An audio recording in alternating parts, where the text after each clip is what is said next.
What up? Coach Lentz here, and today I want to go through the front squat. Front squat is one of our major lifts here at Wisconsin Sports Performance, as it not only strengthens the legs in a bilateral way, meaning both feet are on the ground, but also it is tested and proven to help really increase the vertical.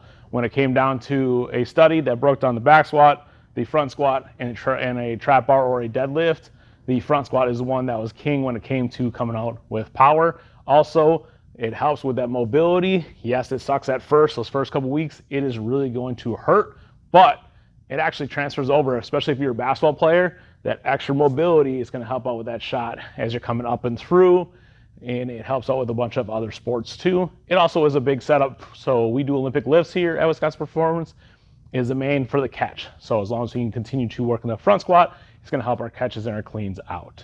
So going through a front squat, normally we're going to be facing the wall, but for today, for demo purposes, I'm going to be facing on out. So we're setting it up. You're going to go for men, thumb width out from smooth. Females, half a thumb width out from smooth. So that means you have the smooth part in the knurling. You want to make sure that you are a full thumb width out from there. What we're going to do then is walk in, putting 2 fingers on the bar. Why 2 fingers, you may ask? That's going to allow for most people have lack of range of motion in the wrist. It's going to allow for the most mobility within that wrist to help get you into that right position. So 2 fingers on the bar, big breath, walk down underneath. From there, make sure that is all the way up on your shoulders and into that neck area.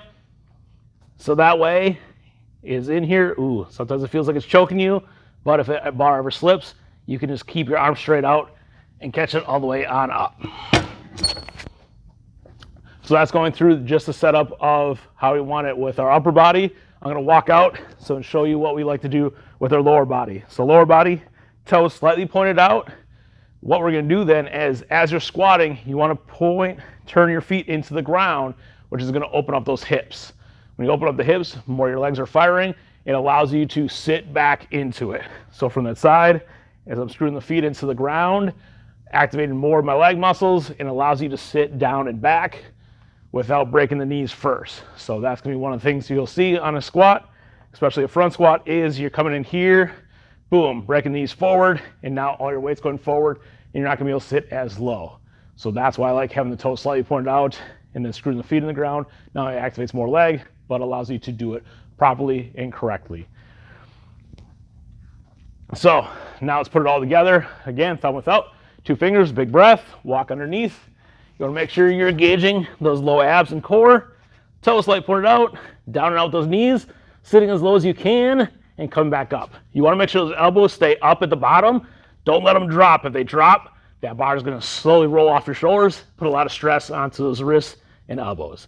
So again, down and out, try to get top of leg parallel, and coming back up. Common things we'll see as they're coming down. Like I said, first, shooting the knees forward. Another one is having the knees collapse on in. If the knees are collapsing on in, different ways you can do is have a mini band put around the knees. You think, why would you want to do that? It's pulling it in more. It's an external cue to really have you force the knees out, and it helps in the past. Different ones too, if they're really having a problem sitting on back, have them sit back to a ball or a bench. That way you're going to get to that proper movement. When it comes to the elbows, as you get to the bottom, they're going to have the tendency to want to drop instead of staying up and tall. We always superset it, or we like to superset it with prayer stretches, wrist mobility exercises. That way it's going to help improve and try to stretch all those lats to get into the right positions. With lighter weights, you can get away with it dropping a little bit, but as it gets heavier, you want to make sure you really do truly keep those elbows up.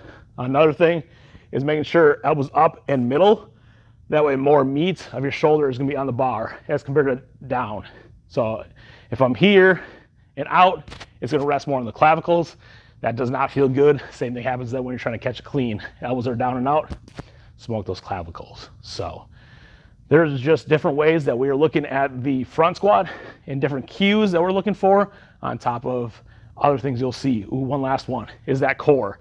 As you come down, you'll sometimes see that butt get pushed back. You want to make sure we're activating those low abs as they're coming down and out. And then another one we've seen a lot lately is actually as they're standing up, they're using more knees than they are hips, and this happens on our back squats also. So as they're coming down and out, they're coming here and locking their knees back instead of down and out and using those glutes to fire on up. So those are all things we're watching for as a coach. Use these cues and techniques to help improve not only your front squats, but your athletes.